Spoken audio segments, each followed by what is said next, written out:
Ụlọọba akwụkwọ nke Anambra Steeti esonyego ugbo ha na mba ụwa iji wee merube mmemme maka ụbọchị ọnọdụ agụmakwụkwọ nakwa akwụkwọ mmadụ depụtara ikike dịarị anụ.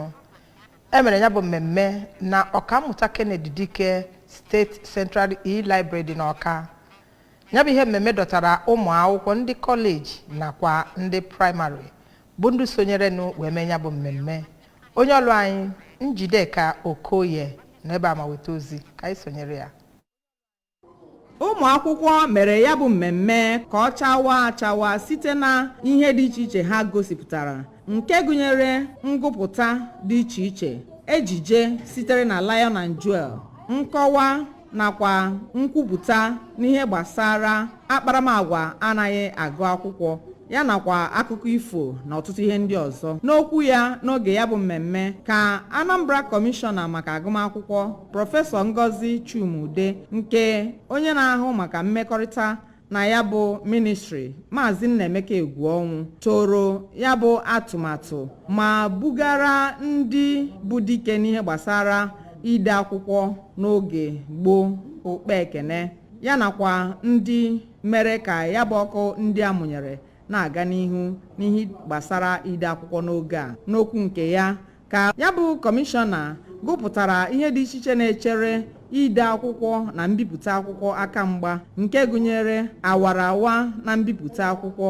ihe ọjọọ dị iche iche na-esi na soshal midia nakwa ịntanetị, ma kọwaa na ministri na-ahụ maka agụmakwụkwọ nwere nnọọ atụmatụ dị iche iche ha wepụtara iji gbaa mbọ hụ na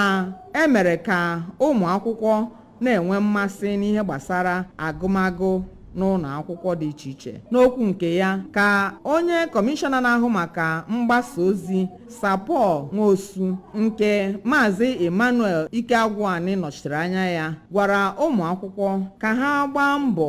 mee ka ihe gbasara agụmakwụkwọ dị n'ime ha, n'ihi na ọ ga-enyere ha aka ịgbasapụ mmụta na ọmụma ha n'ịgụ akwụkwọ, ma dụọ ha ọdụ ka ha tinye ihe ndị a ha mụtara n'ọlụ. N'okwu ya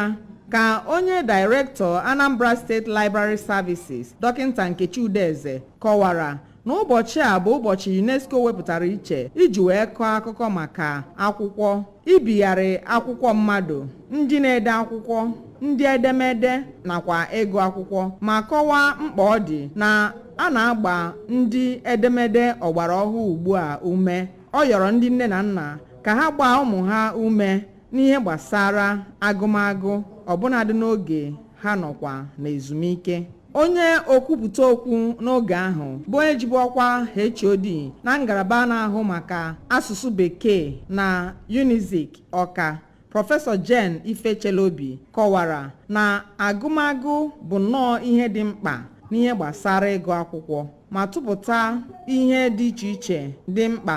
na ịgụ akwụkwọ, nke gụnyere ige ntị, ide ede, ịgụ agụ nakwa ihe ndị ọzọ, ma chetara ụmụ akwụkwọ na mgbe ọbụla ha na-agụ akwụkwọ na ọ na-eme